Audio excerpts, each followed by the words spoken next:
Right, okay. Good afternoon, ladies and gentlemen. For our symposium session today, which is forum session, please be reminded to use the comment section below the UITM Malacca Brand official YouTube channel. Should you have any question to our panelists regarding their topic and presentation, the committee and I will be the one reading them and will try to convey the question during the Q&A session after the speaker have completed the presentation. Next, the link for you to fill in your attendance will be also given in the comment section at the end of the session today. Above all, please remain calm as you are not alone and others will be watching as well, just like you, for your kind consideration and cooperation in ensuring the smooth flow of our session today. Thank you very much in advance. Yang bahagia Profesor Dr. Abdul Halim Mohamad Noor, Rector of UITM Cawangan Melaka. Yang berusaha Associate Professor Dr. Ismadi Muhammad Baharudin, Deputy Rector Academic Affairs. Yang berusaha Dr. Fahmi Abdul Rahim, Assistant Rector of UITM Cawangan Melaka, Melaka City Campus. Yang berusaha Dr. Ahmad Fatri Aham, Head of the Faculty of Business and Management, UITM Cawangan Melaka. Yang berusaha Encik Nur Aslan bin Haji Anwar, Chairperson Gviids 2021. The representative from our partner universities, distinguished guests, symposium participants, ladies and gentlemen. Salam sejahtera, salam UITM di hatiku. Welcome to the Global Virtual Invention, Innovation and Design Symposium 2021. On behalf of the organizing committee, I am Dr. Dawson, and I would like to extend our warm welcome and heartfelt appreciation to all honorable guests, esteemed participants, and dearest ladies and gentlemen to the Gviids 2021, organized by the Faculty of Business and Management Malacca City Campus, today with the theme Igniting Innovation and Technology. Ladies and gentlemen, the Global Virtual Invention, Innovation and Design Symposium is the first ever virtual symposium hosted by Faculty of Business and Management of UITM Malacca Brand City Campus. This program is designed to encourage creative presentation and confidence of students presenting their innovative products, which were held last Tuesday during the first session of this symposium. This innovation pitch competition managed to gather a total number of more than 100 participants from the University Technology Mara University, Universitas Pendidikan Indonesia, Bina Nusantara University, and Kadiri University of Indonesia. Yesterday was the second session of the symposium, where 4 authors were invited to present their papers, and these papers have been reviewed for publication in the AJOBSN Journal of UITM Malacca Brand this year. Today's session also involved the participations of lecturers, undergraduate students in the forum statement titled Challenges and Opportunities of Digitalization of Creativities and Innovation During the COVID-19 Pandemic. And after the forum ends, a closing ceremony will be held. This symposium theme, Igniting Innovation and Technology, aimed to gather students, academicians, and researchers alike from the related field of expertise to come together and share the ideas, knowledge, as well as innovation. Ladies and gentlemen, we are indeed very lucky to have 3 panelists for our Gviids 2021 foreign session today. Right, they are Dr. Izan bin Ismail from UITM Malacca, Malaysia, Mr. Richard from Bina Nusantara University, Jakarta, Indonesia, Mr. Sandy Arif, University Negeri Semarang, Indonesia. Right, without further ado, I would like to introduce our first panelists. We will be presenting on the topic entitled The Challenges and Opportunities of Digitalization of Creativity and Innovation During COVID-19. Right, to start off, let me read out the biography of Dr. Izan Ismail. Dr. Izan is a senior lecturer in the Department of Economic Education, Faculty of Business and Management, University Technology, Mara, Malacca, Malaysia. He completed his PhD in management in University Kebangsaan Malaysia and MBA and degree in UiTM Malaysia. His area of expertise is in management, risk management, human resource management, organization behavior, and insurance. He is also an experienced researcher, which he's published a lot of articles in Scopus, Post, Era, Technical and Innovation paper, and so on. He's also received a lot of awards from many organizations. For example, he's received 10 gold medal, 2 diamond medal, and so on. Dr. Izan currently also supervising PhD and DBA students. Right? For those who are interested to continue study, you may contact Dr. Izan. Ladies and gentlemen, without further ado, please welcome Dr. Izan bin Ismail from UiTM Malacca, Malaysia, to give his presentation. Okay, thank you very much, Dr. Dawson, our forum moderator, honorable guests, distinguished panels, Mr. Richard from Venus University, and Mr. Sandy from Maguire University, Australia. Okay, committee and participants of Gviids 2021, and of course, all the viewers who are following us on YouTube. Yeah, it's a very long introduction of me actually. Okay, so today the topic given to us is the challenges and opportunities of digitalization on creativity and innovation during COVID-19. So I will try my best to deliver the topic, okay, at my capacity as well from the Malaysia and UiTM viewpoints. So given the situation that the world is facing to date, okay, amidst the pandemic, the topic is something that to be looked forward.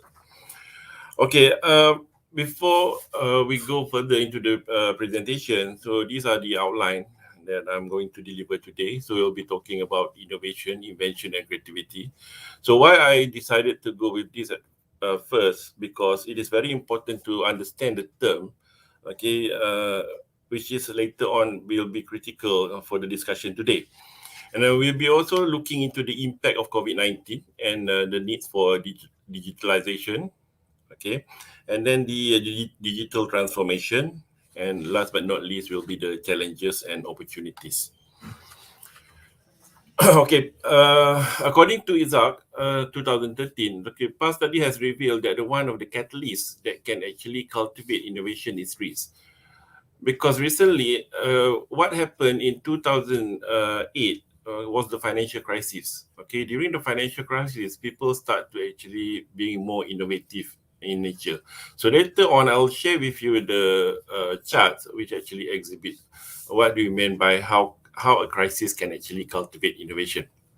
So the pandemic COVID-19 has pushed business and organization to strive on innovations in order to survive. If we look at 2020, okay, the 40% of the top innovations for 2020 specifically focus on handling the pandemic, which is the innovation on vaccination and detection through digitalization.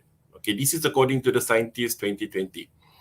So among the innovation or product that has been produced due to the pandemic, okay, is the Accelera Cilium, okay, which focus on the COVID-19 antibodies, using the pathogen for vaccination, and the Abort ID Now, okay, which is a digital COVID-19 test. So let us go into into understanding the term first. So sometimes we got mixed up between innovation, invention, and creativity. So if you're talking about innovation, we are actually looking at the concept of use of an idea or method. Okay, whereas invention is about creating something new. Okay, sometimes people got mixed up and they believe that invention is part of innovation. But actually, innovation works on the invention. So it is much more important to innovate than to invent something completely new. Okay, for businesses, normally this is for commercial. And creativity, on the other hand, is the novel step of being the first to identify that something might be possible in the first place. As for now, the greatest invention is the internet. So later on, we will see how internet actually transformed our life and of course throughout the world, okay, on its existence and how people work through in innovation, okay, using the internet. So the impact of COVID-19 and the needs for digitalization. So when COVID-19 struck, it forced the societal changes around the globe, not only in Malaysia, not only in Southeast Asia, but throughout other countries as well. Okay, so nearly overnight, governments issued orders that limited large gatherings of people, restricted in-person business operation, and encouraged people to work from home as much as possible. So therefore, the businesses and school alike begin to look for ways to continue their operation remotely. If you can recall what happened, okay, during the early stage of the pandemic, okay, not everybody is aware on the usage of the platform, available platform. If you're talking about Google Meet, if you're talking about WebEx, if you're talking about even what we are doing now, we are using this StreamYard to actually stream through YouTube and everything. Okay, so therefore, the COVID-19 somehow changed how people look at technology and, of course, how people look at digital transformation. So even prior to the pandemic, technology has become increasingly important part of the workforce. So office start to actually automated, and then it is a means of engaging with customers, allowing some workplace flexibility, and a way to introduce automation and faster processes. So the spread of the novel coronavirus and shutdown of in-person meeting, okay, for non-essential businesses accelerated, okay, these adoptions immensely, forcing companies to look into creative digital solutions so that the organization could continue to function remotely and continue to serve their client base. Okay, if you are talking about the digital transformation, so it is defined an integration of digital technology into each area of business, resulting in core changes of how the business operates. If you can recall, before the midst of COVID-19, okay, so it is hardly that people venture into online purchasing, online meeting, or online gathering.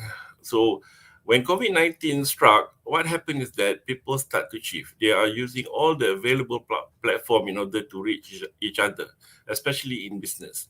And in Malaysia alone, okay, the numbers of online shopping recorded suddenly rise, okay, beyond expectation. So people have to be at home, they have to actually confine themselves, they cannot actually wander around due to the movement control order. So this actually stimulate the digital transformation. People shift into the technology in order to purchase something, in order to consume something, okay, and even if you want to have a meeting. So this is what happened due to the COVID-19. So for the digital transformation in businesses, it requires a culture shift in how processes are completely by experimenting regularly. Before this, we don't see that there is a need to work at home or work from home. But due to the movement control order where people have to stay at home, so most of their work, okay, start from their vicinity or their residence. So businesses and schools find they often embrace digital transformation from different perspective. So for business, this adoption is a matter of survival. So if you're talking about COVID-19 alone, okay, what happened is that all the businesses, they start to actually form their own platform in order to be able to run their business, even though it might not be 100% as normal, but they try to actually reach their customer. And for educational purpose, educational organization, okay, I'm looking into UITM itself. Okay, this is like it's already been a year that we have to use the online learning platform. Okay, so digital adoption help institutions to be more competitive. So in the wake of the pandemic, people began to realize the far-reaching power of education-driven technology. So classes are conducted online, tests are conducted online, and assessments are online, the assignments are online. So that shows the possibility, okay, that this can be done through digital platform. Okay, so as the digital world requires educators to find new ways to incorporate and integrate technology into the teaching practices, the school that manage this the best will naturally rise above the others. So everybody is racing to come out with the best approach, the best solution in order to deliver their services. If you're talking about the businesses, they are looking into new platform, they are looking into new possibilities, as well as the educational organization, which are also actually exploring all the possibilities through digital transformation. So the shift towards digital operation took both the customer-facing and behind-the-scenes role within many businesses. So the lack of ability to gather in group required many professional organizations and schools to find new ways for people to communicate, collaborate, and complete work or school project while working remotely from one another. A simple example is this forum. So we are actually streaming from different areas of the world. Okay, I'm from Malaysia, Mr. Richard from Indonesia, and then Mr. Sandy from Australia. Okay, so at the same time, customers have expressed their interest in receiving services with little to no contact with people. You are talking about the food delivery, okay, less contact, and then calling for remote or lease contract limited contact limited operation from a customer facing direction as well. So this helped to drive digital transformation that has impacted businesses across industries. So exploring how these changes have impacted the business can help people understand how organizations can embrace their digital transformation and what part of these changes will likely be here to last. Okay, what I'm going to share with you is the digital adoption rate. Okay, if you look at the chart, okay, you can see that the adoption rate across the globe. Okay, we have the global, the Asia Pacific, Europe, and North America. You can see a sudden or drastic increase in terms of digital adoption. So this chart shows that every share of customer interaction that are digital in terms of percentage. If you're talking about global, 58%, okay, of the customers are actually on a digital platform. And even for Asia Pacific, okay, if you can see there, in June 2017 till May 2018, there is a slight drop in terms of digital adoption. But if you look at December 2019 towards the half of 2020, you can see there's a dramatic increase from 32% to 53%. Okay, so the COVID-19 clearly accelerated the digitization of customers' interaction during the pandemic. And this survey was conducted by McKinsey and Company. Okay, this is showing the largest changes that take place. If you look at the chart, okay, you can see that the first bar there, okay, there is this 93% organization experiencing specific changes, especially an increase in remote working or collaboration. Okay, so that shows that company move, okay, from the normal working procedure to work from home. And then if you look at the changing customer needs or expectations, 63%, okay, the customers are looking into a change in terms of marketing, in terms of businesses, and 62% okay, increase in terms of customer demand for online purchasing or services. So these are the largest shift during the crisis, okay, which are also almost likely to stick through the recovery.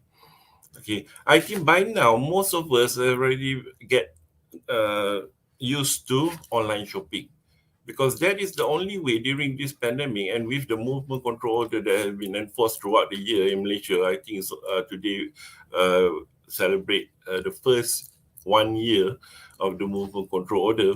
So therefore, customer tend to be more acceptable to the what we call to the online purchasing, online buying, and so on. Okay, and other shift include increased spending on data security by companies, increased use of advanced technologies in operation, okay, changing ownership, okay. And then if you look at the belief whether the changes will stick or not, 62%, okay, believe that changing customer needs or expectation will last. And then 54% believe that increase in remote working and collaboration, as well as increasing migration of asset to the cloud, will also remain. And 53% believe that increasing customer demand for online or services, online purchasing or services, and increased spending on data security will also last or will also stick. Eh? So I proceed with the application patent and utility innovation. Okay, this data is obtained from the Intellectual Property Corporation of Malaysia, or MyIPO. If you can see the chart, okay, the line is, there was a sudden drop in 2008. That was during the financial crisis, and then it started to move back up. And then in 2020, this is the first half of 2020, you can see a large drop. Okay, there's a drastic reduction in terms of application and granted patents and utility innovations. So we can see that every time there's a crisis, okay, if you compare this in 2008 and 2020, okay, 2008 we are experiencing the financial crisis, and then in 2020 we are actually experiencing the pandemic of COVID-19. There is a big reduction in terms of application patents and utility innovations. So that goes as to the granted patent and utility innovation. Okay, the one just now is the application, and this is the granted patent. The numbers increase dramatically. Okay, considering the COVID-19. Okay, so this is by my IPO. All right. So these are the few key changes in the business world due to the COVID-19. The first one is the greater investment and prioritization of technology. Before this, what happened is that most businesses acknowledge technology is as one way to reduce costs. Okay, but now technology is beyond that. It's not just to reduce costs, but it's the mean to stay, or is the mean to survive. So therefore, company will invest more in and prioritize more on technology. The second key changes is paying attention to employee and customer experience on technology. Even in UITM, we are trying our best to actually equip all the lecturers, okay, assist the students in terms of technology abilities. Okay, and then another key changes will be the inspiring a spring cleaning of technology to streamline investment. Okay, so what happened here is the push towards digital transformation has also resulted in many organizations beginning to go through a spring cleaning process of organization on their technology investment. So companies start to realize that they need the good connectivity, they need to invest more on the internet, they need to invest more on the equipment in order to enable them to run their business.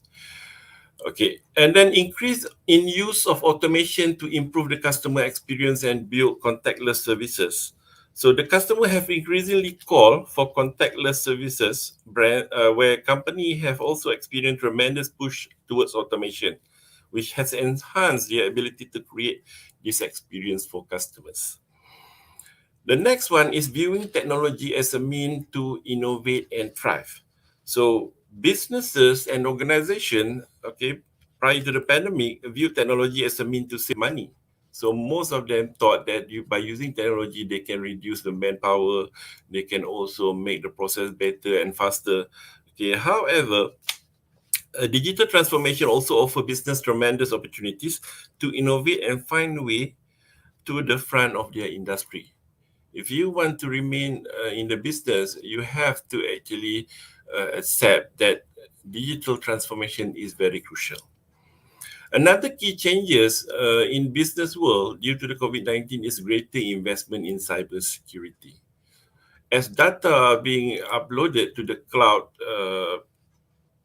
storage and so on, so company are more aware that they need a better security in order to safeguard the data that they have already uploaded to the cloud storage. Okay, so that is why it becomes a part of the key changes in the business world due to the COVID-19. So what are the challenges and opportunities? So actually in Malaysia, okay, it is in line with the 3 core of National Higher Education Strategic Plan, closely related to research and innovation agenda. So basically under the National Higher Education Plan, there are 3 core. The first one is strengthening research and innovation.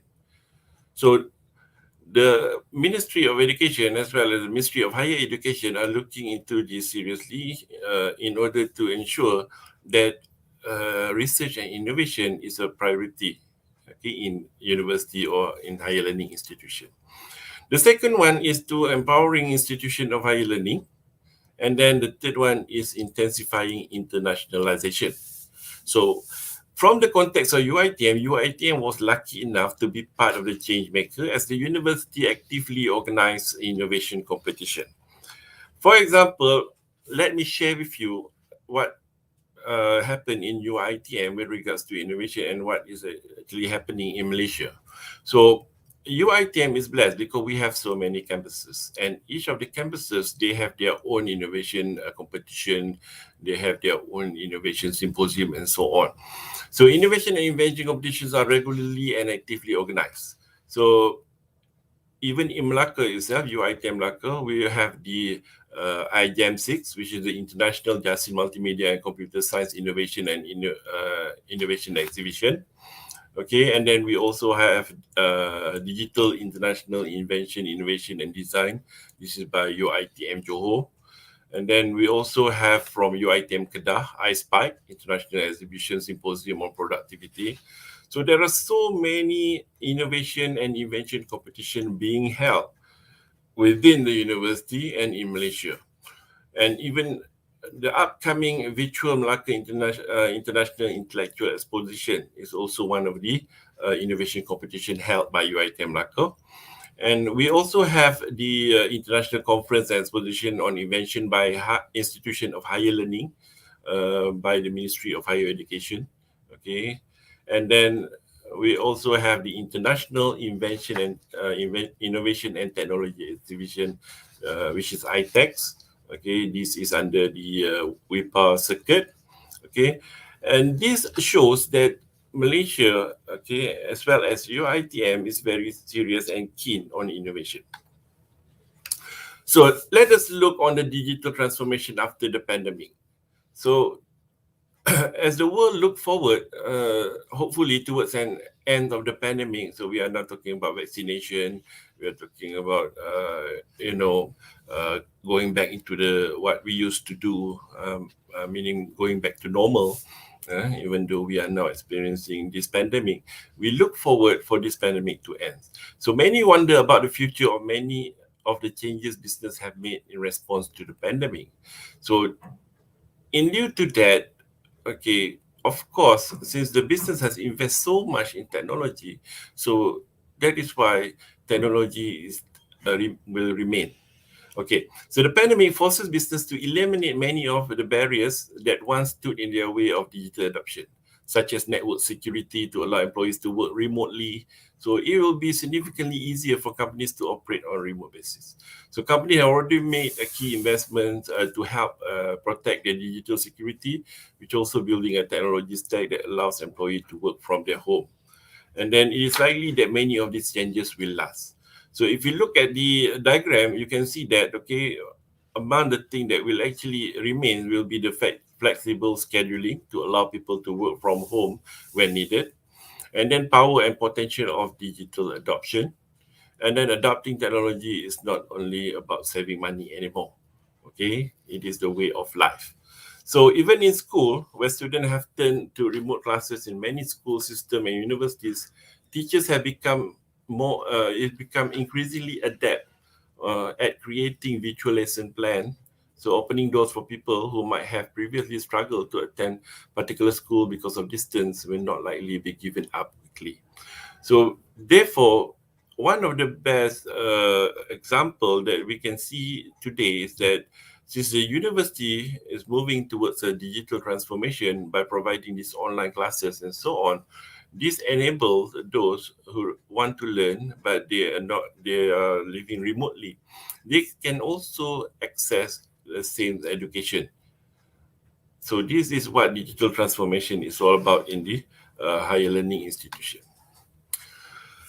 And then another point that I want to highlight today, okay, before I went into the conclusion, is that okay, looking at the opportunities, okay, the digital transformation is in line with the Malaysian National Policy on Industrial Revolution 4.0.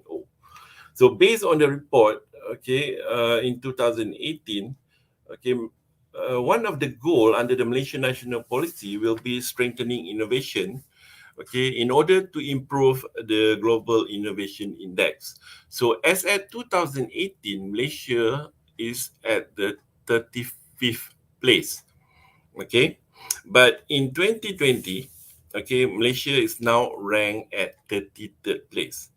So Malaysia look forward to be among the top 30s by 2022. So if you look at the Global Innovation Index, we can see that the top three countries, okay, in innovation will be Switzerland, Sweden, and United States. As for as far as Asia Pacific, Malaysia ranked at number 8. Okay, number 1 will be Singapore. Number 2 is Korea, and the third rank in innovation based on the Global Innovation Index is Hong Kong. Okay, so Malaysia is above Brunei, Thailand, Vietnam, Philippines, and Indonesia. So there is a lot of potential and opportunities that still unexplored. Okay, so looking at the Malaysia National Policy on Industrial Revolution 4.0, okay, there are so much thing that need to be done in order to place Malaysia in the top 30s in Global Innovation Index. So therefore, the conclusion for today is that, okay, if you're talking about the pandemic has changed the world digital transformation. There is no doubt that today what happens is that technology offer business across industries incredible potential to engage with people around the world at a moment's notice. So prior to the pandemic, many organizations were just beginning to see potential that many of these capabilities offered their businesses. However, when in-person meeting and work limited in response to COVID-19, they quickly realized how powerful technology can be. The pandemic helped to accelerate digital transformation and create a landscape that will continue to encourage innovation and technological adoption moving forward. So what happened as businesses begin to better understand the capabilities of this type of modern technology, they will also begin to understand the opportunities that lie before them even after the pandemic is over. Like I mentioned just now, as the company already invests so much in setting up all this digital platform, so most likely this will be the new normal of working, meaning that you can have your employees working remotely, okay, from their vicinity, rather to go to the office like the normal practices. And then it also opened opportunities for innovation and digitalization of services. So before this, nobody wonders that all this can be done online. But after a year of facing the pandemic, I think we much realized that we can do this digitally. Even like this symposium, okay, being conducted online, and classes are now online, tests are now online, and even you can now there are so many platforms that you can use to interact, and there are also so many platforms that you can then use to actually run your businesses. So that is how the pandemic actually shaped the digital transformation. And as for UITM is trying its best to remain competitive in providing education, even though most of the classes are being conducted online. And we look forward for the pandemic to end. So hopefully, uh, what the pandemic brings, that force the digital transformation change will remain as part of the new normal that we live today. Okay, I think that is all from me. So thank you to the committee for inviting me in this forum, and I'll return the floor to Dr. Dawson. Thank you very much. Right.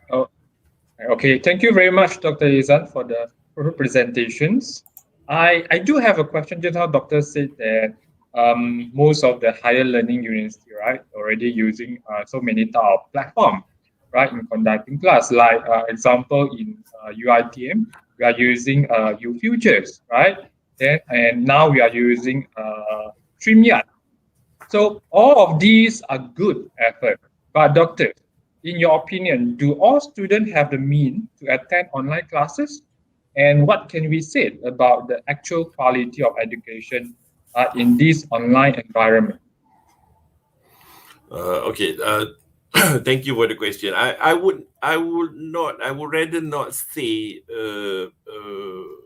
whether the student have the means to attend online class, because currently looking at the situation, this is the only way, that actually helps the university to deliver what is needed without interruption. So either we like it or not, as we quote the new normal, so this is the only way possible right now, considering that we are under the movement control order, and it is the only way that universities like UITM can operate. And as far as for the quality of education is concerned, yeah, as an educator myself, I believe that the face-to-face classes is far more effective. But again, we have to consider the situation as we are facing and battling the pandemic, and we still need to actually carry out classes. So internet or this online learning platform is the only a way possible made possible for us to deliver what should be delivered. And by any means, yeah, I do understand that some of us does not have the financial capacity, does not have the what we call necessary tools in order to be able to attend online classes. But I think UITM is proactive enough because we do allow students who are who are experiencing difficulties to attend these online classes by providing them support. Okay, because what we did in UITM is that we allow some of the students to came back to the campus, in order to actually provide them with a stable internet connectivity. Okay, so that is one simple thing that we can do for now. But yes, I will not say that everybody have that capacity. Okay, but still, due to the pandemic, this is the only way available now. And even talking about the quality, yes, UITM is also considering on the quality of education as well. We do not actually sold this concept of quality. We still ensure that all the assessment, all the assignments are being carried out properly, and we still ensure in terms of the knowledge delivery happens between the educators and the students. Um, and but it is very subjective. It depends. It really depends, I guess. So therefore, if in my opinion, yes, Even the student does not have all the means to attend the online classes, but this is the only way possible right now. So we have to embrace, okay, this is the way of the new normal, the new way of education. And as far as quality is concerned, yes, I guess UITM have done all within its power to ensure that the graduate is at par with the online graduate is at par with the face-to-face graduate that we have experienced before. So I think that's my opinion. Thank you. Right. Okay. Thank you once again, Dr. Izan.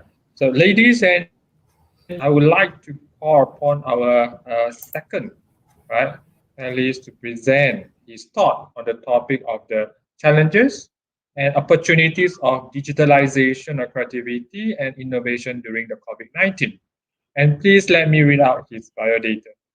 Right, our second analyst will be Mr. Richard. Right, Mr. Richard is a lecturer in Bina Nusantara University, Indonesia.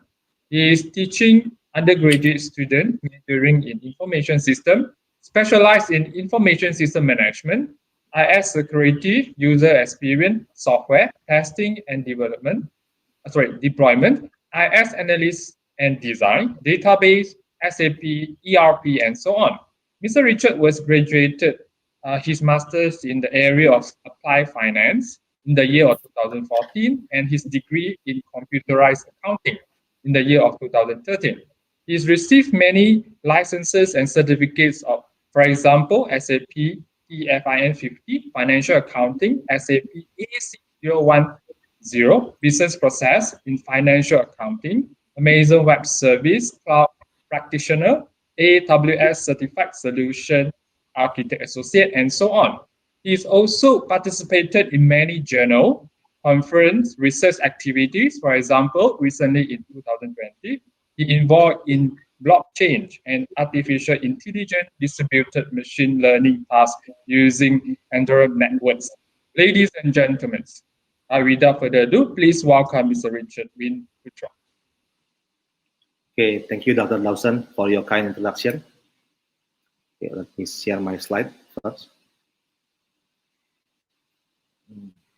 Okay.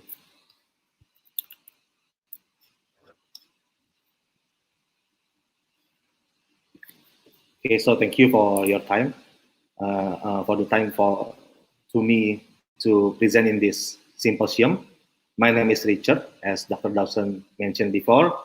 I'm from Bina Nusantara University, Indonesia, from School of Information Systems, and I would to present the challenges and opportunities of digitalization on creativity and innovation during COVID-19 in the context of Indonesia University.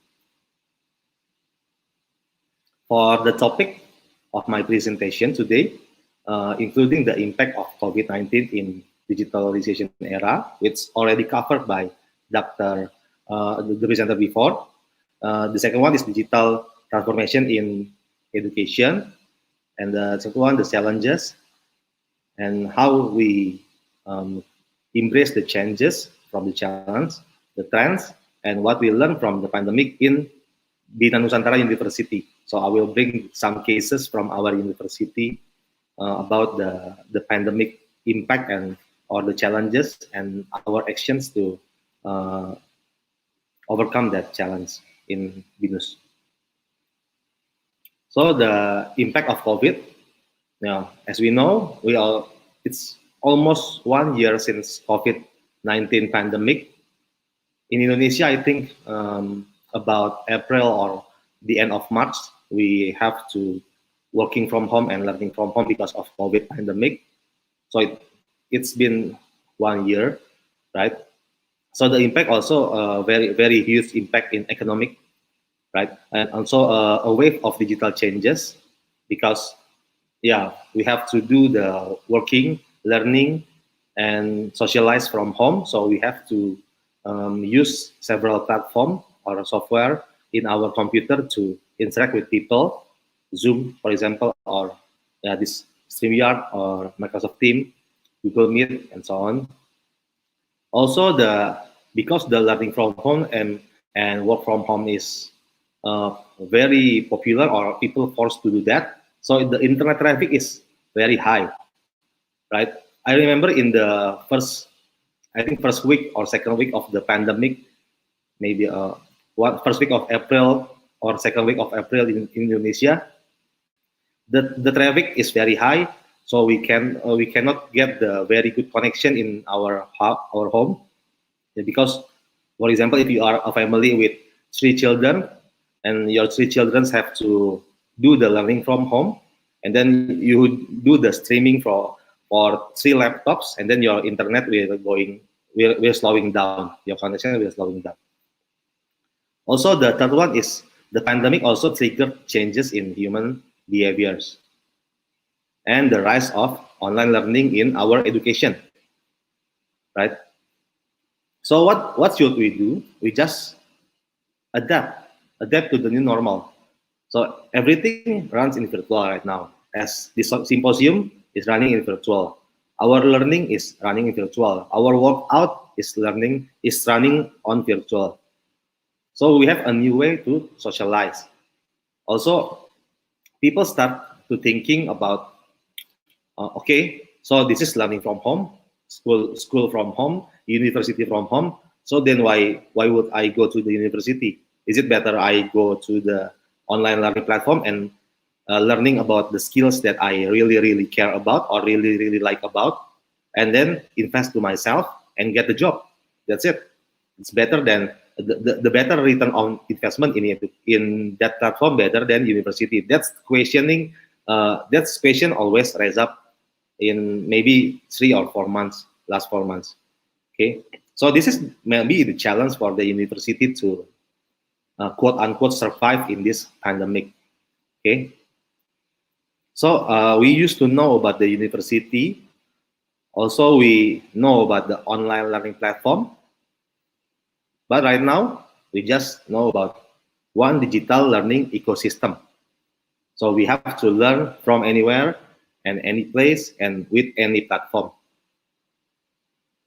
This is the condition of our current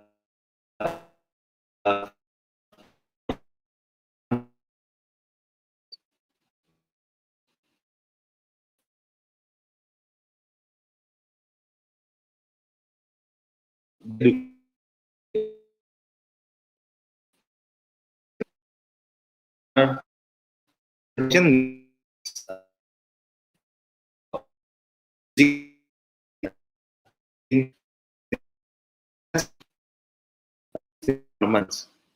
right? Okay, in education, in the context of university, of course, the digital transformation, including the experience, the overall experience for students and for our lecturers. I have a quote from Brian Alexander, education futurist. The university needs to be creative. We have months to plan, prepare, and shape.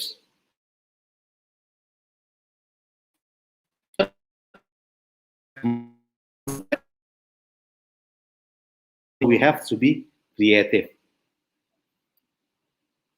If we compare the online study and conventional study, or the study before the COVID, online study have some pros, of course, and also have some cons. The pros, yeah, the first one is the flexible schedule, right? If you are, for the student and for the lecturer, if you are teaching a class in 7 a.m. in the morning, you have to wake up 5 or 6 a.m. and you go to the public transport station, go to your campus, and go to your classroom, right? Right now, you just open your laptop, right? Changing your clothes or brushing your hair, and go to your class in Zoom class, online class. So that's more flexible, right? And then less commute. You have also customized learning experience because you have so many choice right now. You can learn from the Zoom class. You can learn from the books. You also can learn from the video in the YouTube or the online learning platform. Also, you have a wider selection of courses, and also you have yeah. This is the related one about the with the first one. In online you are have so many options and are very efficient and in terms of time and cost. But in the other side, if you are doing the online study, you need to compromise more, right? For example, if you are doing the bath, take a bath, and then you go by your car or your transportation to the class, you're already ready to the class for the class session, right? But if you are doing it from your bed by only brushing your hair and changing your clothes, of course you need more motivation, you more discipline for that. So that's the other side of the flexible schedule. Okay, and then the second one is you need the proper technology equipment, laptop or computer, and also you need a very good internet connection. As I said before, if you are a family with 3 children, and then you have to prepare for your child 3 devices, right? If you have 5 children, 5 devices, because sometimes they will doing the online class in the same time, right?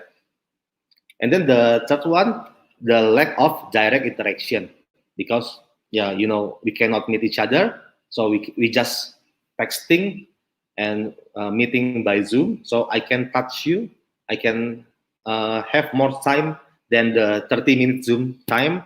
So I mean that's the example of the lack of direct interaction. Also the lack of reading skills. Yeah, this is actually my own experience. When I create a material or in my courses to my students, and I give to my students, they actually they don't have they don't have a habit to read, because they own yeah, you know, millennials or students, they like to watching a video or interactive learning material. If you give them the books, maybe they cannot read. If you give them a notes, even just 2 pages or 3 pages, they don't want to read that. That's the cons of the online study. Okay, so what's the challenge of digital transformation in education in this context university? The first one, of course, the people's behaviors, right? Yeah, in the university we have not only the student, we have also lecturer, we have also the assistant lecturer, also we have the administrative staff. So all the stakeholders in the university have to be have to change with this kind of a pandemic or digital transformation. Yeah, for example, if we do the classes by in classroom, and then you just tell the lecturer, please open, yeah, please do the absence, please do the attendance, and so on.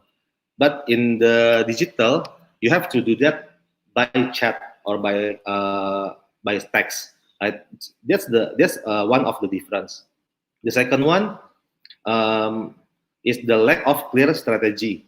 Yeah, the university itself have to be clear about what would they do in the future, because the pandemic and the time is not stopping, right? It's been 1 year right now, so we have to be clear. Okay, the first week we don't know what to do, we're confused, but it's been 1 year, so we have to be precise, we have to be creative, and we have to know what to do in the future. For example, in Venus we have a new semester in September and August. We have to think about that from now, right? Do we have to open the class? Do we have to do the online learning again, or what? We have to be precise about that. The third one, incomplete knowledge of the skill needed. Yeah, as I said before, several our lecturer, they don't have any IT background. So yeah, maybe if we in the IT background, it's easy for us to open the Zoom and open the video call and doing the presentation. It's common, right? But if you are in from the background like chemistry, for example, or design, photography, or yeah, or the back of food technology, the background that don't have any computer inclusion before, it's very hard for us to make the lecturer or student, even the student, to understand how to do things in the computer or the application, right?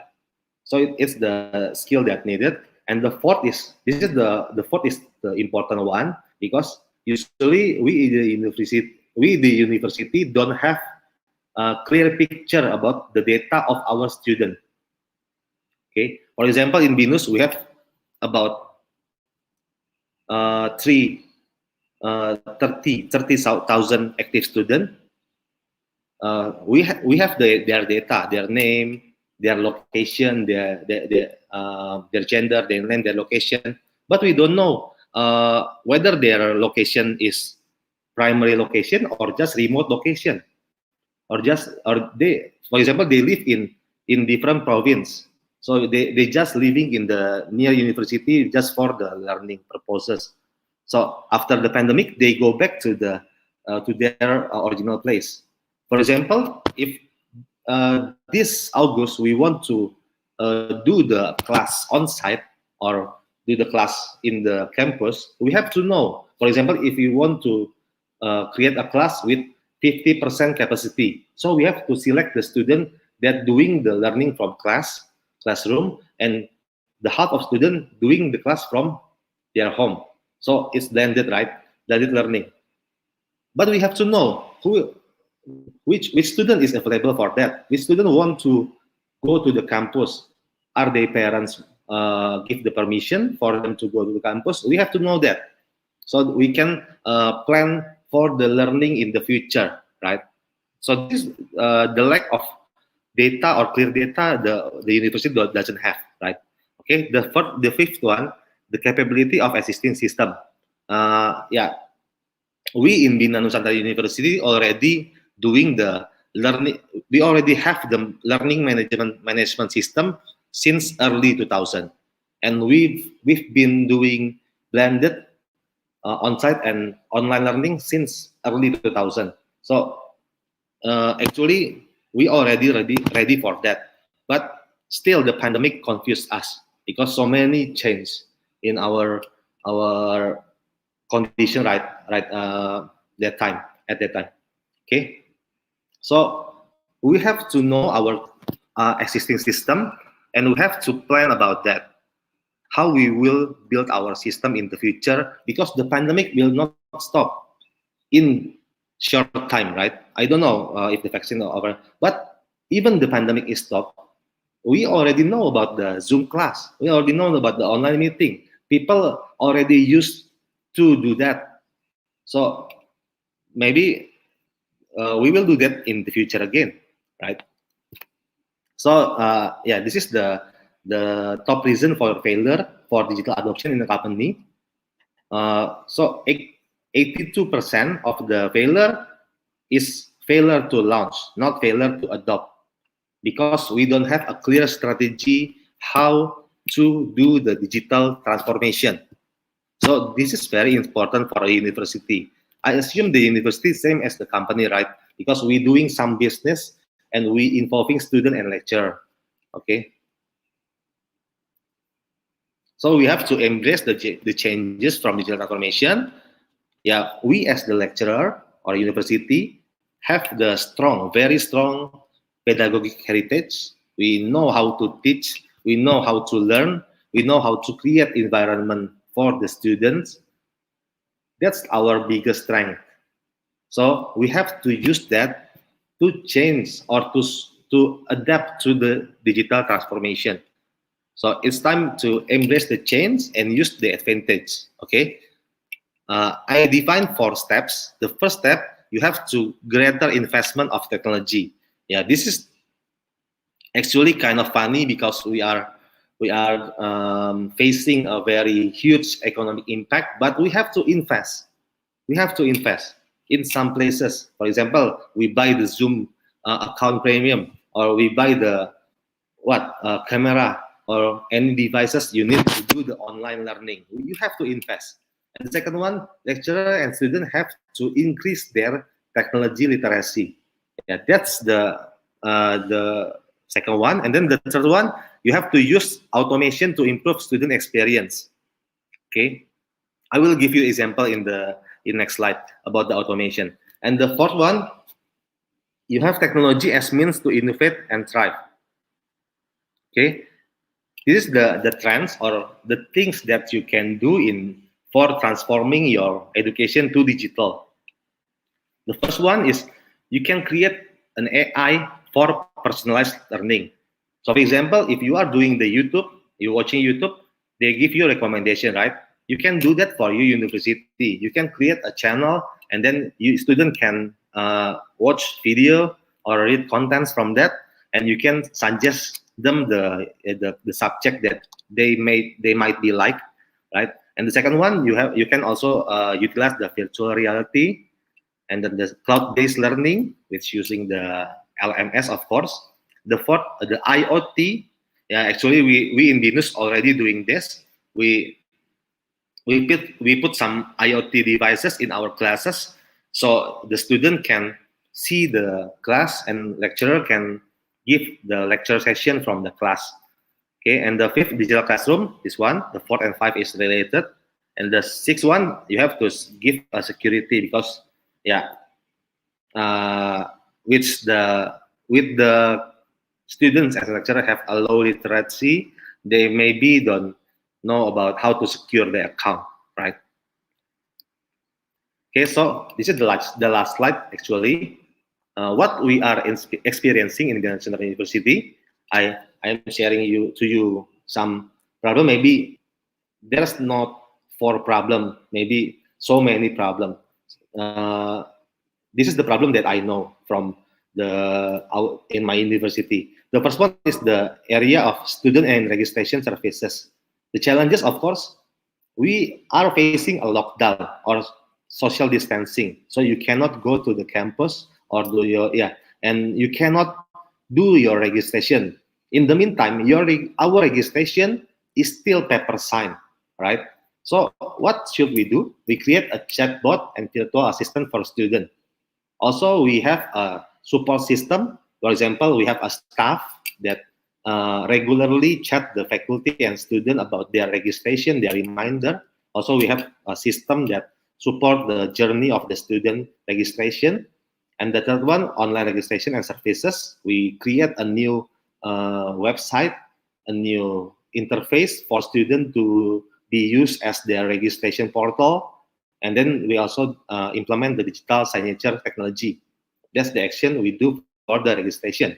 For the teaching modules and lecture activities, our challenge is teaching modules. For example, the presentation, the curriculum are designed for face-to-face lecturing activity. Right? Okay.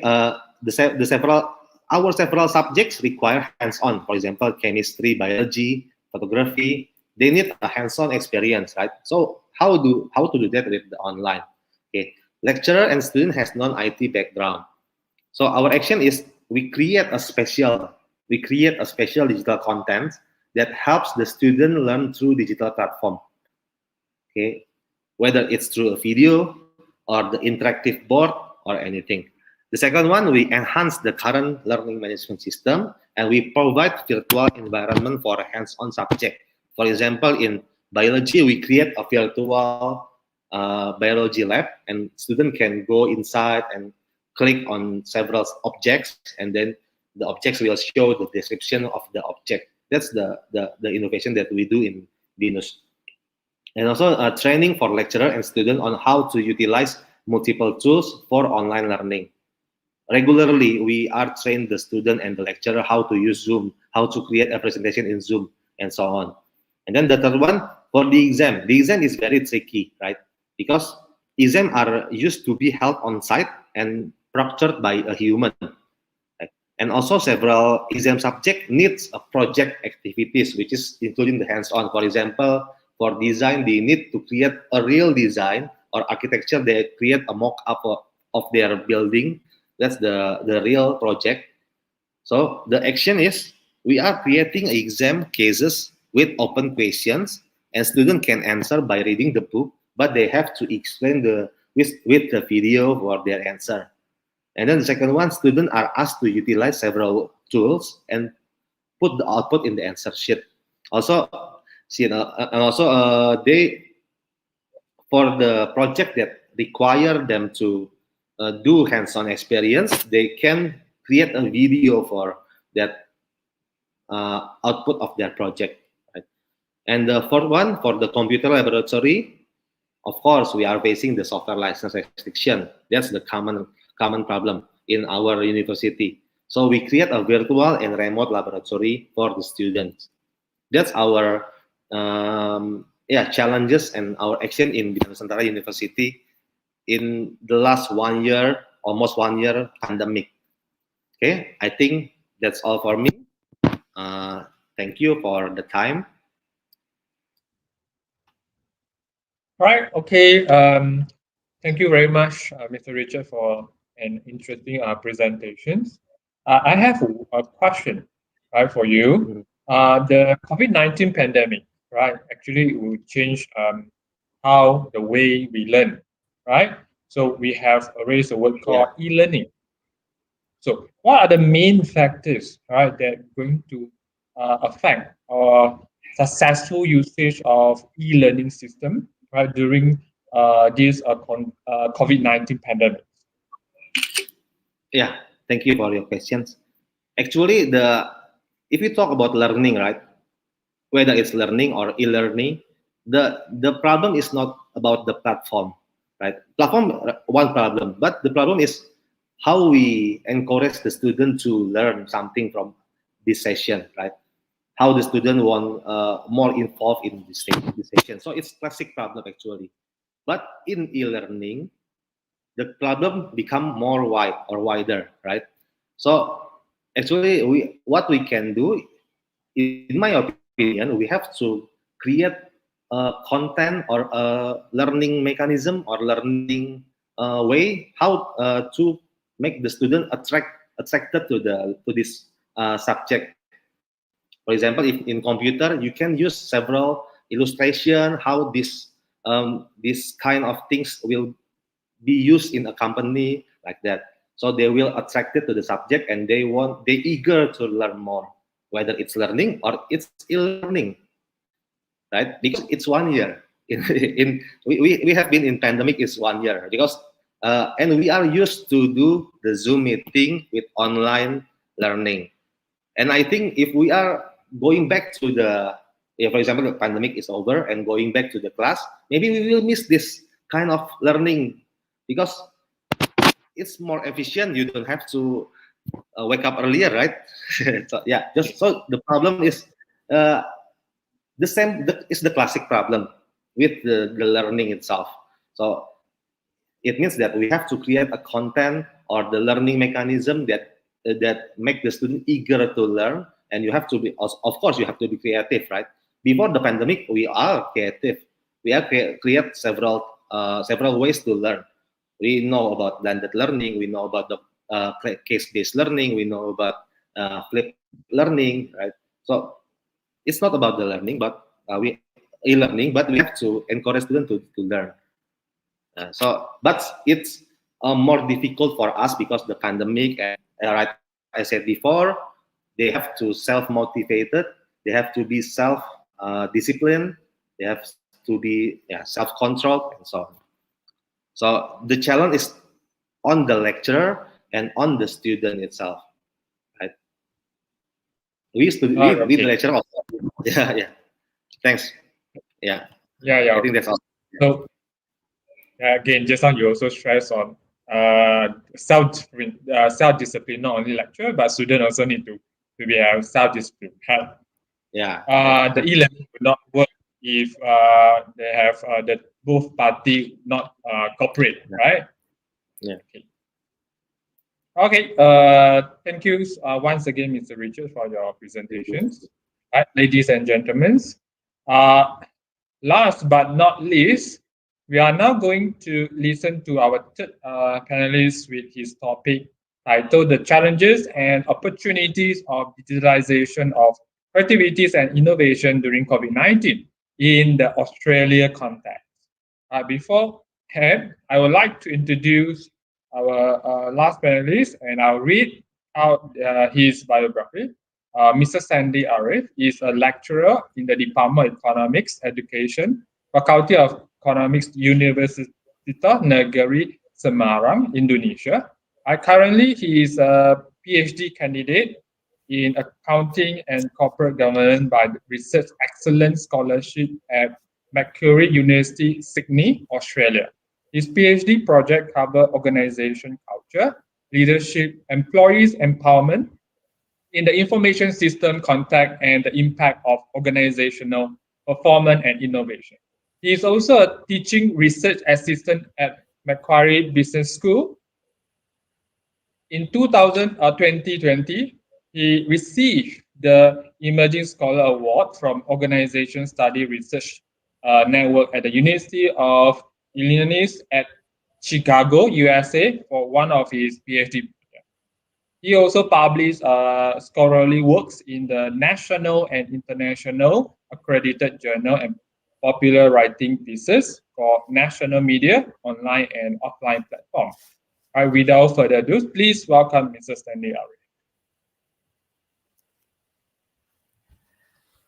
Thank you so much, Dr. Dawson, for your warm introduction. Assalamualaikum warahmatullahi wabarakatuh. Good evening, everyone. Thank you. First of all, I would like to thank to the organizing committee, UITM Cawangan Melaka, for the invitation. It is an honor for me to share my insight about the challenges and opportunities on creativity and digitalization, especially during this pandemic.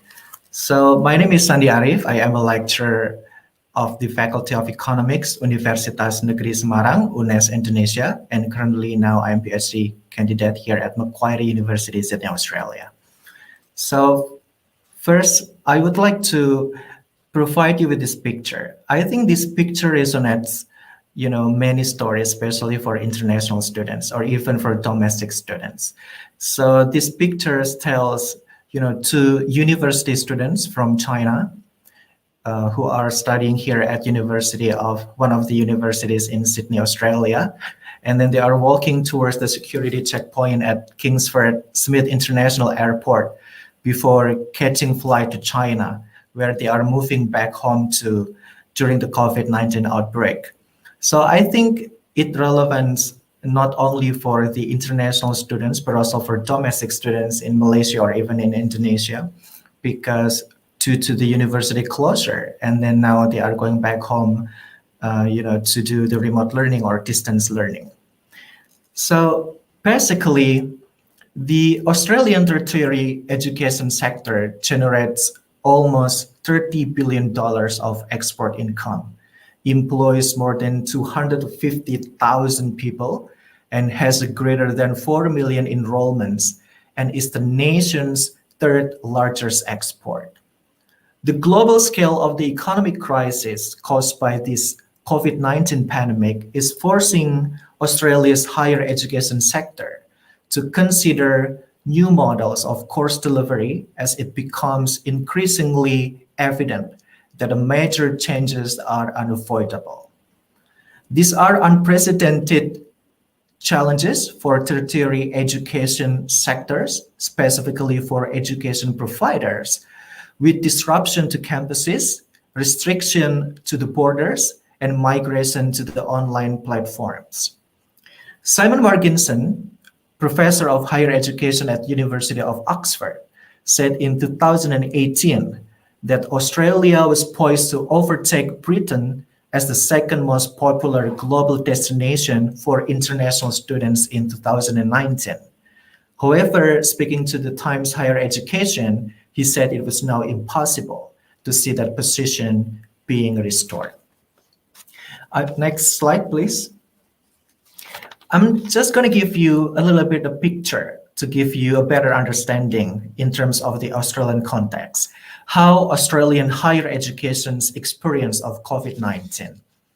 As you can see here, that basically Australian government imposed a ban of the travelers from China and international, excluding Australian citizen and permanent residents, left potentially 100,000 international students outside Australia for start of the academic year. And then in the March 2020, campuses closed as state and territories imposed social distancing controls. Even further, some of the universities delay their academic year due to the transition from traditional approach to the digital or online approach. Based on the immigration data, show that 80% of the international student population now is already in Australia. But then most of the students now even they go back to their home country due to the remote learning and due to the other concerns. One of them is financial pressure or other things, because for part-time workers / students, they rely on the part-time income, but now because so many business closed, so they have to go back to their home country. But now currently the situation is getting better, and I think Australia is one of the leading countries which tackle the COVID-19 pandemic very well, because in New South Wales, in Sydney area, there is no zero transmission cases for almost 2 months.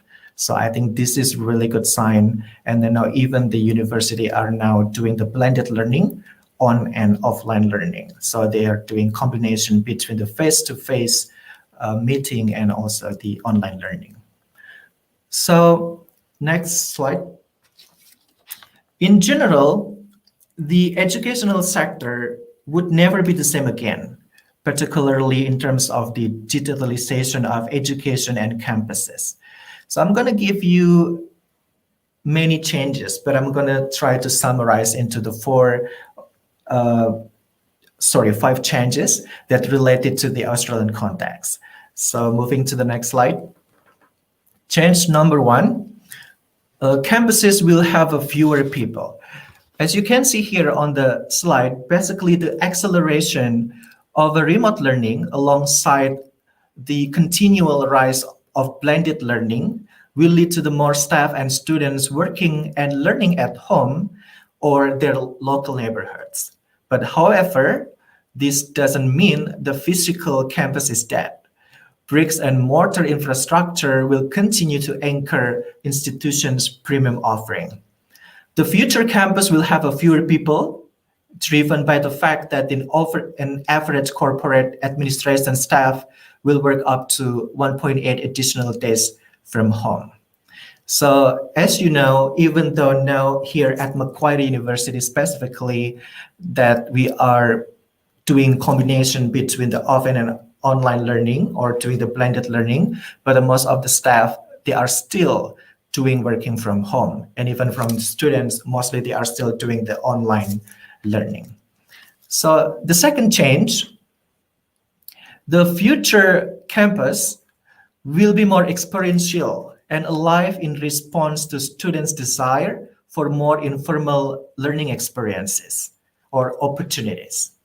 The campus will increasingly become a place for collaboration and peer-to-peer learning, and this will drastically reduce demand for traditional spaces such as lecture theaters. By adopting or by using the artificial intelligence or AI, VR, virtual reality, or even AR, augmented reality, which allow content and assessment to be delivered at scale and individualized. Here at Macquarie University, basically we are providing the personalized study plans. So the university, they have their own authority to choose or select their courses, and then they can also do courses with the interdisciplinary subject. For example, like accounting student, if they are interested in exploring the robotics or maybe artificial intelligence, so they can take a unit in Department of Computing. And basically for accounting student, because now the financial services or the banking industry are also under exposure of the digital platform. So I think this is very beneficial for accounting student, even not only just focus on the accounting subject as a traditional subject, but also combining with the non-accounting subjects like artificial intelligence, cybersecurity, and digital technologies, and etc. Okay, so next slide, please. This is very significant issues, and then I think it affects so much, especially for students and international students, because the campuses will be designed to promote health and well-being. I believe that during these COVID-19 pandemics, there are many students suffer with the anxiety because due to the uncertainty times, not only the student, but also the lecturer, because they have probably the emotional burnout with so many things to do, from transition from the traditional approach to the online learning, because they have to, prepare everything digitally, and it takes time, it takes energy, it takes concentration as well. So I think one of the responsibilities of the university to, tackle this kind of mental issue problem is by providing student well-being concept for students in general.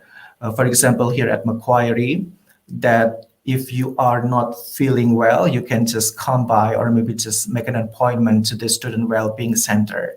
And then they provide you and they guide you with the very respected psychologists and counselors. And then even not only about your mental health issue, but also about your financial pressure or something like that. The uni also provide with the assistant or packages. It's related to what kind of circumstances that you've been through.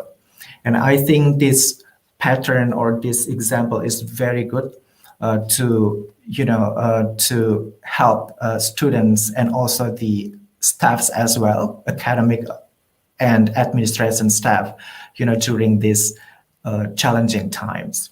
I'm going to show you one of the pictures because I'm a part of the HCR mentors. Basically, here in Macquarie Uni, there are two mentorship programs for PhD student and also for undergrad and Master of Coursework students.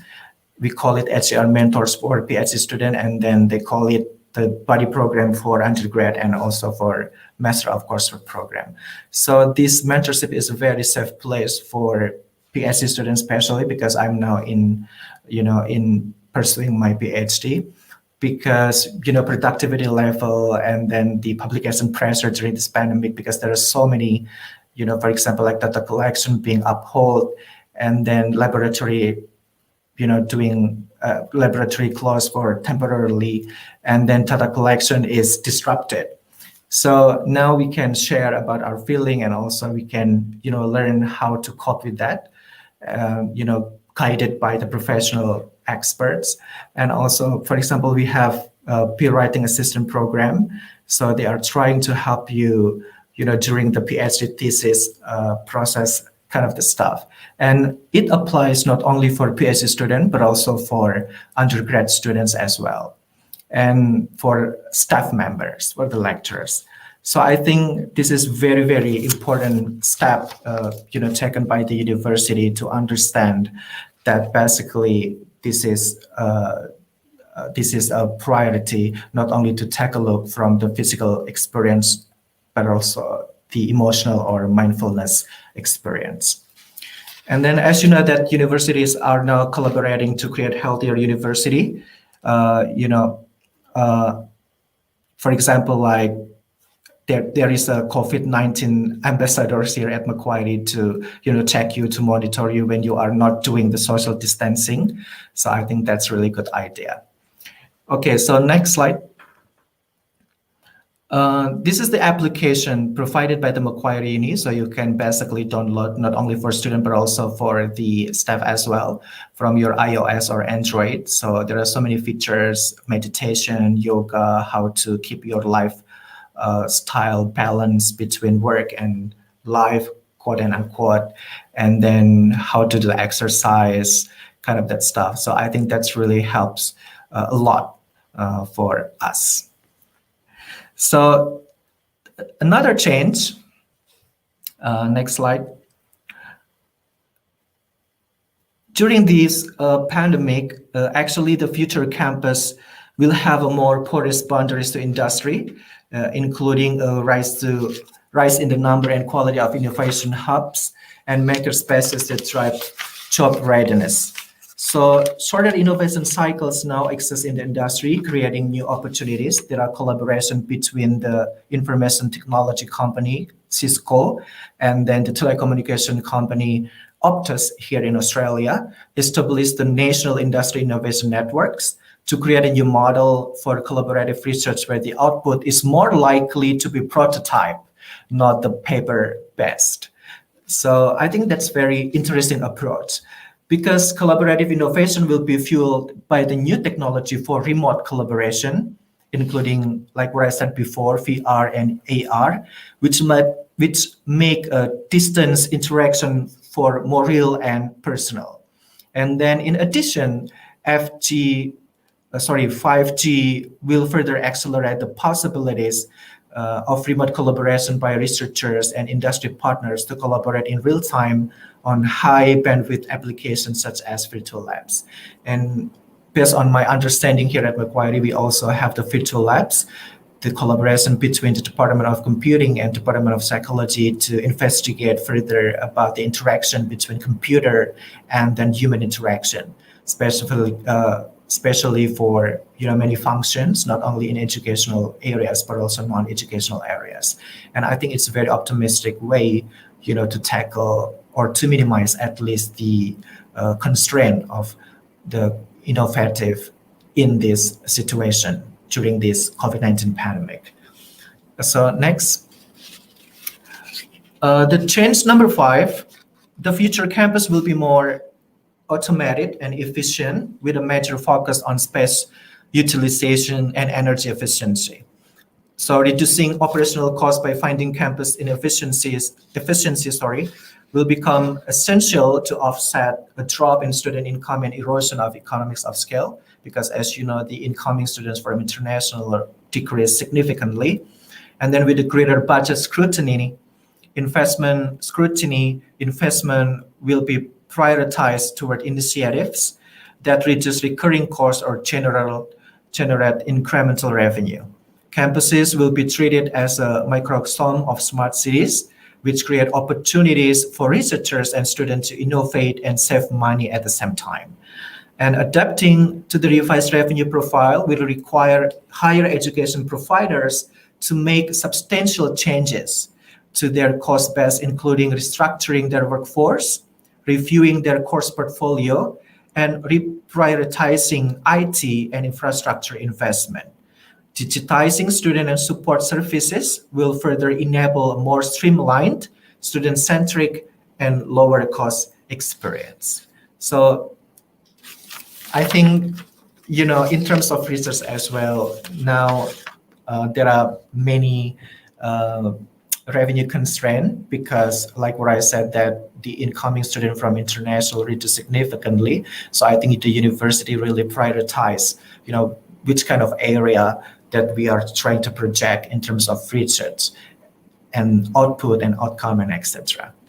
Okay, so next, if I have to recap, the digitalization transformation or process in terms of the higher education, in particular in Australian context. So I think there are 4 changing priorities will create a demand for a new wave of digital services. First, teaching and learning. I think Dr.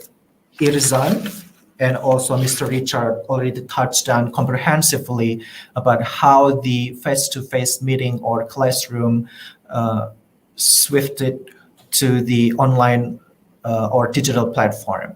And I think they already elaborate more about the opportunities and challenges. So basically my point is, education in this pandemic, I think is going to become more personalized and engaging in virtual approach. And then second, student experience. I think university now try to take a look not only in terms of the physical achievement or facilities, but trying to engage or create Instagram-worthy moments. There is a report, this survey is commissioned by the telecommunication company, Optus, and IT company Cisco. And then I think the finding of this research or survey is very interesting. 16 universities responded to the survey, including 7 of the group of 8 institutions and 4 from the Australian Technology Network of universities like Curtin University, RMIT University, University of South Australia, and then the University of Technology Sydney. And then based on this finding, I'm going to give you a brief results. 54% of education leaders believe students will increasingly be looking for Instagram-worthy experience on campus. And what does it mean? So basically, more than 80% said students of the future would judge a campus by how alive it is, rather than the appearance and history of its building. So I think this makes sense, during this COVID-19 pandemic, because, the lecture theater shut down, the massive auditorium shut down, and now we are doing online. Furthermore, nearly 90% of respondents said there would be less demand for lecture theaters, and 90% said institutions will be more focused on reducing operational cost. And more than 80% said there would be more demand for campuses that are cheaper to build, fit out, operate, and maintain. So I think Instagram worthy experience for universities in the higher education sector is going to be the one of the priority for university stakeholders. The third point is related to the research and industry engagement, from papers to prototypes. I think it's very clear. So by doing collaboration with the industry partners, I think the uni will be more, sustained due to the revenue constraint. And then the last point is related to the administration and operation, because now the university is trying to digitalize efficient and automated way in doing the learning and teaching process, and also in doing the research activities. So I think that's all my insight related to the challenges and opportunities, on creativity and innovation during the COVID-19 pandemic. Offer back to you, Dr. Dawson. Thank you very much. Right. Okay. Thank you very much, Mr. Stanley Arif, for the insightful topic from Australia. So I have a question.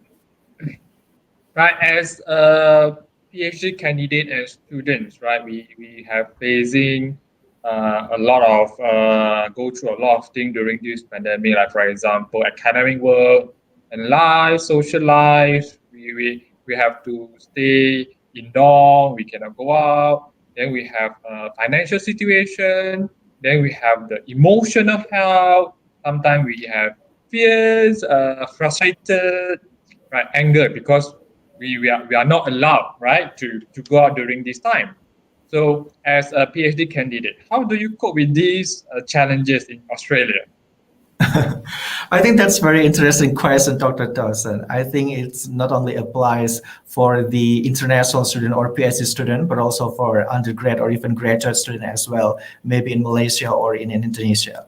So I'm trying to share my experience related to this kind of coping mechanism during this COVID-19 pandemic. So basically, the university, Macquarie University, provides very comprehensive approach, to maintain our well-being, physical and also emotional well-being, by providing 24/7 psychologists or student well-being center. So you can do it remotely by, making an appointment online, and then you can share about your, anxiety or whatever you feel that. And university also, take a very proactive action. For example, like for PhD students who are approaching the PhD thesis submission, so they are providing the COVID-19 scholarship program to the extension, process, because like what I said before, the data collection is disrupted significantly. And then also laboratory, for example, the other colleagues from Department of Science or Engineering, because the laboratory now, before it's closed, but now it's already open. So I think, and university also, disseminate actively by, providing a very complete information related how to maintain our physical and emotional well-being. For example, by downloading the Macquarie Wellbeing application. So in every 15 minutes, for example, if going through the application, you will get a notification. For example, like how to do the exercise, and then how to minimize your worriness, and then how to do the yoga or something like that. So I think that's really a positive action organized by the university to to minimize the pressure. And my personal experience as well, that I think it's okay not to be okay sometimes, because you cannot compare between the normal life cycle and then the abnormal, quote and unquote, abstract life cycle. As long as you have a very healthy and good communication with your supervisor, I think your supervisor will help you and understand about your situation. That's it. Right. Okay. Right. Thank you and good luck for your PhD journey. Thank Right. you, person. Right. Okay. So thank you once again, Mr. Sanjari. Now we open for the to the floor for the Q&A session.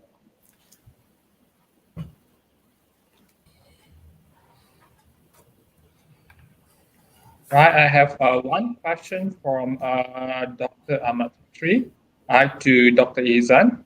Are all of these changes permanently will be the new norm? What happened when the pandemic is over? Do you think that all work of this life will still focus or more forward with digitalization? Okay, thank you, Dr. Dawson. Okay. Uh, if you're talking about the changes that happened during the COVID-19, and after listening to all the presenters, all the panels explanation in regards to the opportunities and challenges, I believe that all walks of life will actually move forward with digitalization. So we're talking about the from the perspective of the learning institution.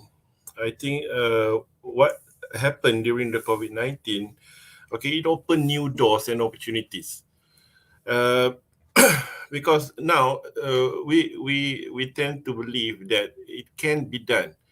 Okay, before this, it might not seem to be working our way towards digitalization, but after experiencing COVID, the pandemic for 1 year, I believe that university found that yes, classes can be done online. The only worry later on is that, okay, how does we actually accommodate these new norms?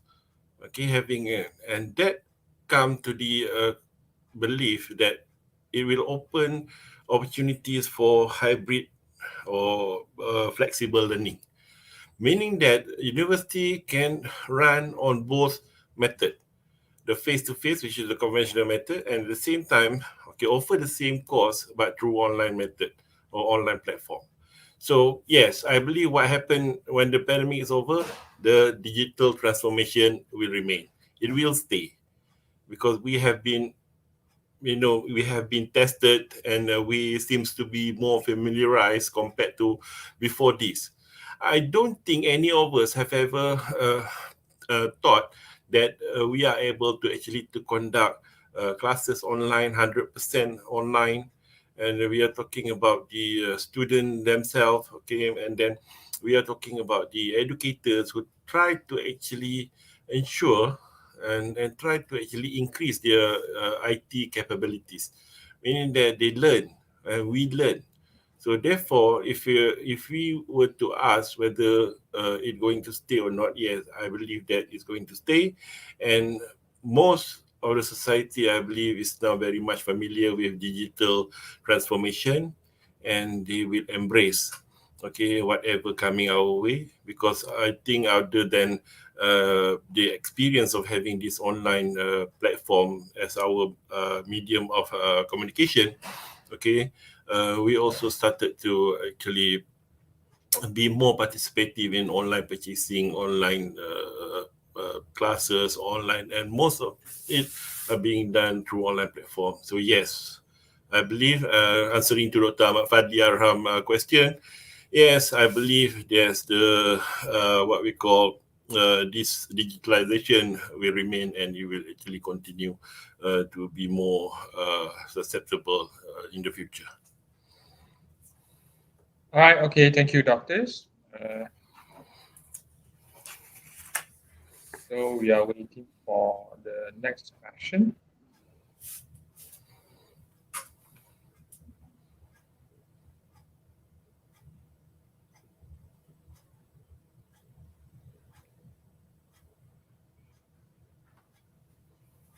So I think this on the online we have a question from here from Asmawati.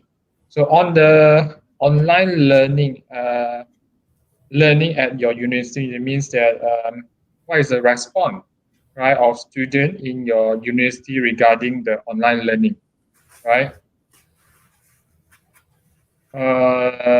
Maybe Mr. Richard, you can answer this question. So what is the response of students suddenly that they all need to go online, no face-to-face anymore?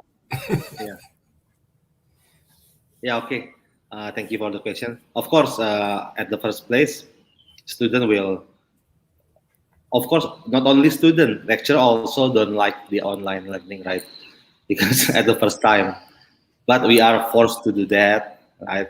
And then we are going to do that regularly, and right now we are used to that, right? We are used to do that, the online learning.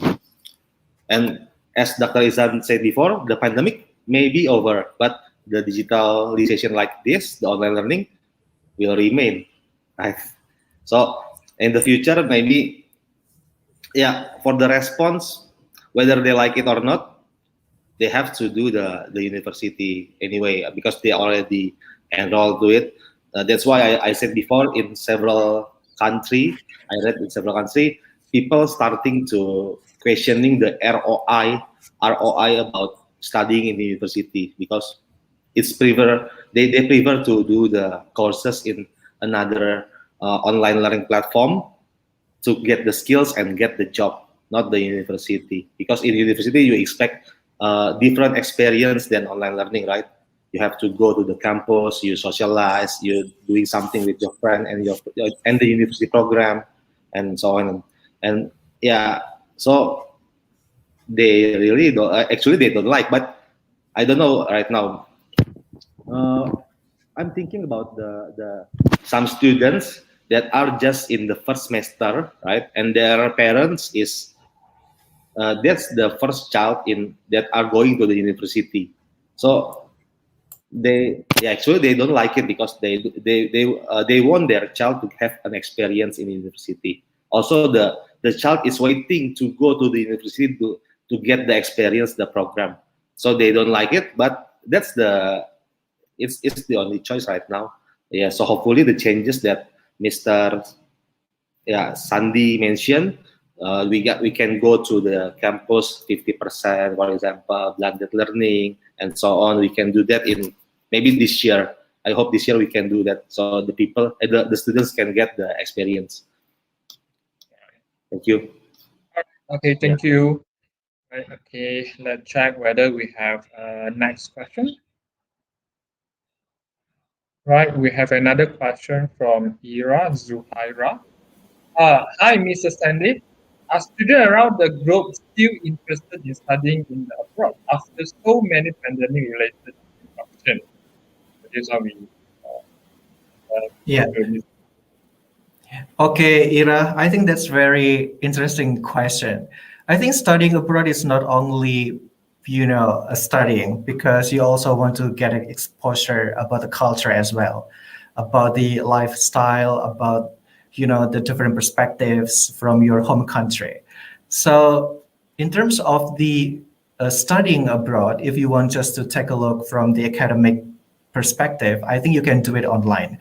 But then I'm not really sure how can you get the exposure of the cultural differences if you are doing, online learning. Because for example, like I'm now in Australia, I'm not only studying, but I'm also trying to explore about the cultural differences from, different national backgrounds, like how to cope, these kind of differences, and then also how to be in the teamwork with the, different nationalities, with the different, of course, they have their own uniqueness, and also they have their own different, mindset, and also, different, pattern. So I think for me, it's a very tricky question. I think the international students still have high motivation to study abroad, because they are not only studying, quote and unquote, in the classroom, but also they are trying to explore more, about the culture, about the, different situation, and to equip themselves from multidimensional perspectives. That's what I'm trying to say. Thank you, Ira, by the way. That's very good question. All right, okay, thank you. Let's check our final question. Right, and we have another question from Dr. Ahmad Aklid. For panel from Binus, just curious, do you guys take attendance for your classes? Is it compulsory for them to come to online classes? So this one is regarding student attendance. Do you take attendance or not? Yeah. Okay. Thank you for the questions. It's very, very good questions. Yeah, you mentioned about 30,000 students, right? Okay, that's fair. Yeah, actually, we do take attendance for the students. We are using a Zoom platform for the online learning. So we have maybe some administrative staff that are recorded the attendance of the students from Zoom, and transfer the data to our learning management system. So their absence will be recorded on our system. But in this online learning, we quote unquote, we give a relaxation to the student, right? So for example, usually we give maximum 30% absence in our class if you want to go to the exam, but we just give a little more. Right now, I think about 40 or 50% you can go to the exam, because maybe you have some internet connection issue or anything. But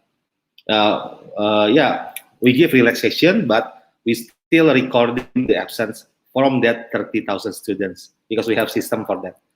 Yeah, just transferring the data from the Zoom and to our LMS, learning management system. That's the answer. Thank you. Okay. Thank you very much. So I think this is the last question for today's session.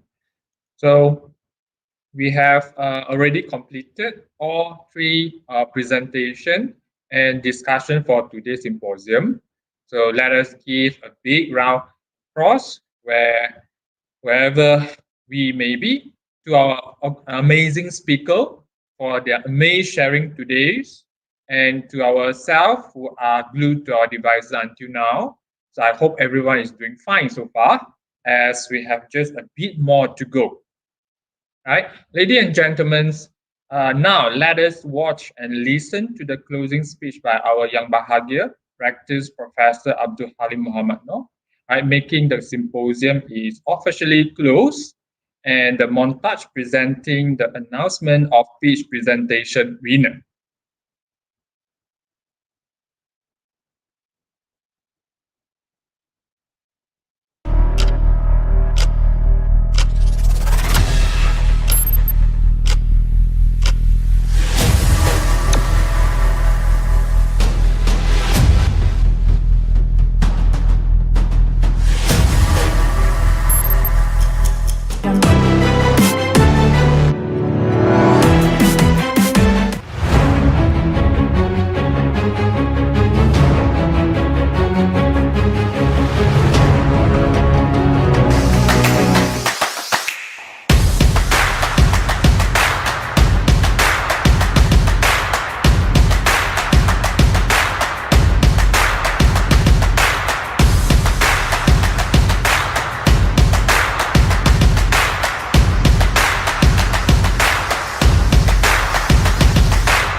Bismillahirrahmanirrahim.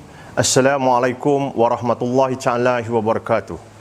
The Honorable Professor Dr. Abdul Halim bin Muhammad Noor, Rector of UiTM Changam Melaka, Associate Professor Dr. Ismadi bin Mat Badarudin, Deputy Rector of Academic Affairs UiTM Changam Melaka, Dr. Fahmi bin Abdul Rahim, Assistant Rector UiTM Changam Melaka, Melaka City Campus, Encik Nur Azlan bin Haji Anwar, Head of Global Virtual Invention, Innovation and Design Symposium, Gviids 2021, committee members, participants and everyone involved in this program. Amid a global pandemic caused by COVID-19, the task of organizing events like this is challenging as we are all working under unfamiliar conditions and the situation calls for a change in approach from all sides.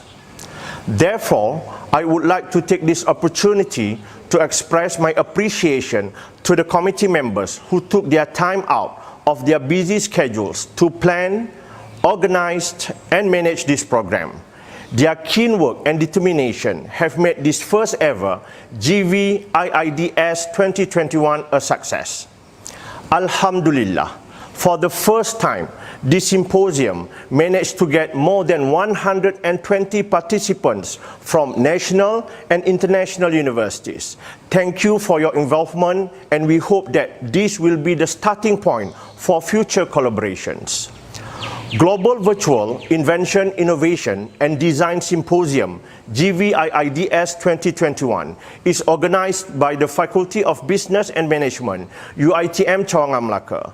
This is the best platform for local and international participants of higher learning institutions to convey their invention and innovation and design ideas that can be commercialized in line with excellent communications and presentation skills.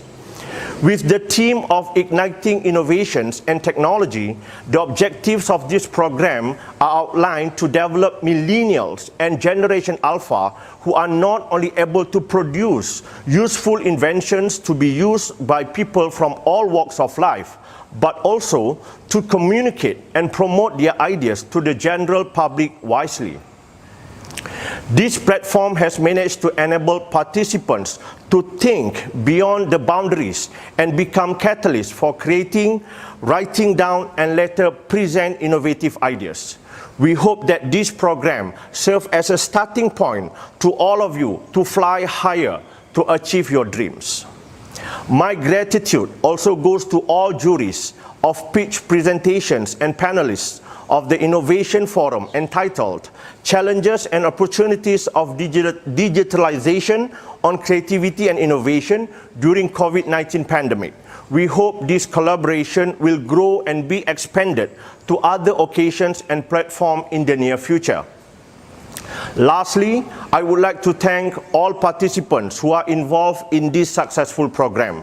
May Allah bless you with success and positive gains in this program, and my huge congratulations to all of you. With that, I thank you. Wabillahi taufiq wal hidayah. Wassalamu alaikum warahmatullahi ta'ala wabarakatuh.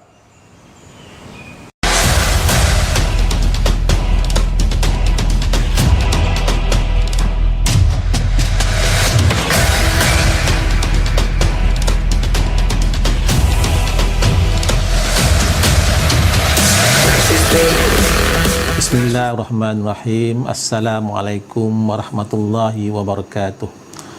Associate Professor Dr. Ismadi bin Mat Badrudin, Deputy Rector Academic Affairs UiTM Changam Melaka, Dr. Fahmi Abdul Rahim, Assistant Rector UiTM Changam Melaka, Melaka City Campus, Dr. Ahmad Fadli Arham, Head Center of Studies, Faculty of Business and Management UiTM Changam Melaka, Encik Nur Azlan Haji Anwar, the Head of Global Virtual Invention, Innovation and Design Symposium 2021, dedicated committee members, forum panelists, paper presenters, wonderful participants, ladies and gentlemen. Firstly, I would like to express my utmost gratitude to Allah SWT. With His blessings, we have successfully organized the first ever virtual symposium, the Global Virtual Invention, Innovation and Design Symposium 2021, with the theme Igniting Innovations and Technology. I would like also to congratulate the committee members and the Faculty of Business and Management for successfully organizing this event in the new norm. These programs aim to encourage local and international participants to produce and innovate creative products and later present the ideas with strong confidence and be able to compete creatively, fairly and innovatively. In addition, this symposium could motivate local and international authors to write research papers related to innovation, creativity and technology that can be adapted in the fields of management, business and even for daily approaches for publication in the e-jobs journal UiTM Cabang Melaka. Furthermore, it is hoped that this program will generate more ideas, creativity and innovation that can be commercialized in the future, that is in line with the Malaysian Education Development Plan 2015-2025. This requires a committed academic community working continuously to improve quality, supporting professional development, inspiring students characterized by entrepreneurship, pioneering progressive teaching and learning, and excelling in research, innovation and commercialization. I would like to acknowledge the noble efforts of the lecturers in the Faculty of Business Management who have realized the inspiration to produce great students who are able to think creatively, make critical analysis, always think forward, innovative and resilient to face the challenges of the future. Finally, I would like to congratulate the efforts and cooperation of all parties once again, especially those who have made this program successful. Hopefully, this little effort of ours will be rewarded many times over by God Almighty, inshallah.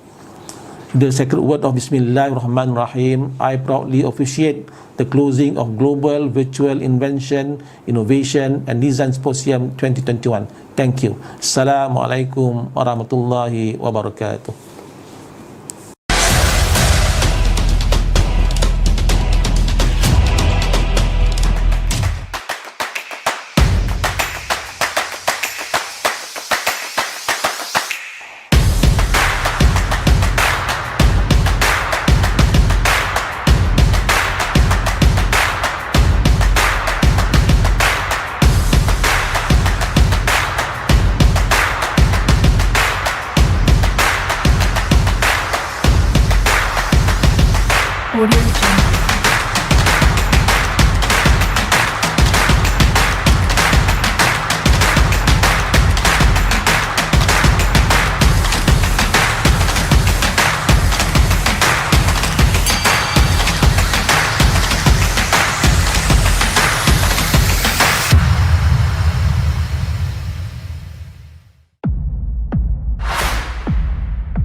Ladies and gentlemen, we have come to the end of our closing ceremony, right, for the symposium today. On behalf of the organizing committee, I would like to express my utmost gratitude to all of you for making our Global Visual Invention, Innovation and Design Symposium 2021 today a huge success.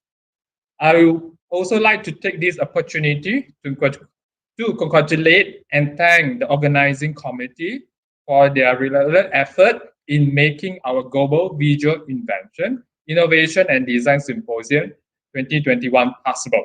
Next, a special mention should be given to Encik Nur Asman Hajiano, our chairperson, who is this visual symposium is a brainchild. Thank you once again. Congratulations all, and I'll see you again next time. Thank you so much. Right, for your information, the link for the attendance will be available in the comment section. I click on the link and submit your attendance. Thank you. Once again to our speaker, Mr. Sandy, Mr. Richard, and Dr. Aslan. Thank you very much.